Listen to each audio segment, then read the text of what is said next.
Hello guys, আজ আমি বানাবো আন্ডার রেসিপি একটা মালাই এগ। তার জন্য দেখো আন্ডা সেদ্ধ করে নিয়েছি।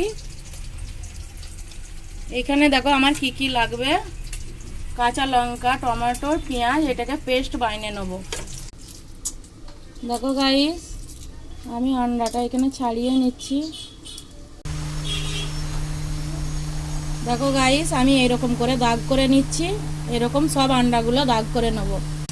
দেখো গাইস, আমি কড়াতে সাদা তেল দিয়ে দিচ্ছি, একটু বেশি করেই দিচ্ছি। দেখো একটু নেড়ে নিচ্ছি গায়ে গায়ে গায়ে। আন্ডার একটা আমি টিপস বলবো আপনাদের।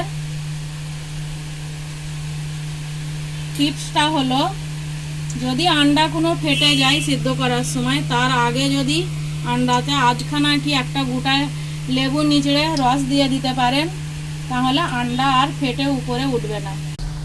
প্রথমে অল্প করে একটু হলুদ দিয়ে, ডিমের গায়ে যে পানিটা আছে ওইটা ছিটকাবে না, ওই জন্য হলুদটা দিয়া।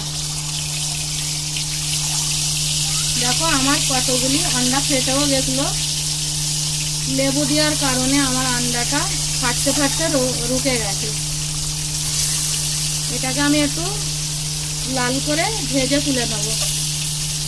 দেখো গাইস, আমি এখানে দুধের সর স্টোর করে রেখেছিলাম ফ্রিজে। ওটা থেকে আমি 3-4 চামচ দুধের সর নেব, ঠান্ডা গলাতে দিয়েছি। এইখানে দেখো আমার কি লাগবে মশলা।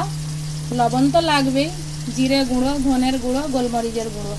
তো গাইস, আমি এখানে কাসুরি মেথি একটু ভেজে নিচ্ছি, ফ্লেভারটা যাতে ভালো আসে। একটু ভেজে দিলে কি ফ্লেভারটা ডবল ভালো আসে। আমি এখানে ভাজা হয়ে গেছে, ডিমগুলো তুলে নিচ্ছি। দিয়ে দিচ্ছি গোটা জিরে, দিয়ে দিচ্ছি তেজপাতা, দিয়ে দিচ্ছি শুকনো লঙ্কা, দিচ্ছি পেঁয়াজ, কাঁচা লঙ্কা আর টমেটোর পেস্টটা, মশলা, হলুদ, দিয়ে দিচ্ছি চিনি, মিষ্টি মিষ্টি হবে। দিয়ে দিচ্ছি টক দই, দুধের সর,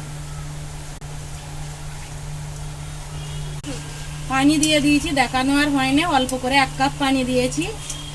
এই ফুটা পর্যন্ত অপেক্ষা করব। আমার গ্রেভিটা ফুটে গেছে, একে একে ডিমগুলো দিয়ে দেবো। কাসুরি মেথি দিয়ে দিচ্ছি, গরম মশলা গুঁড়ো। দেখো গাইস, আমার ডিমের মালাই এগ রেডি। এই রেসিপিটা যদি ভালো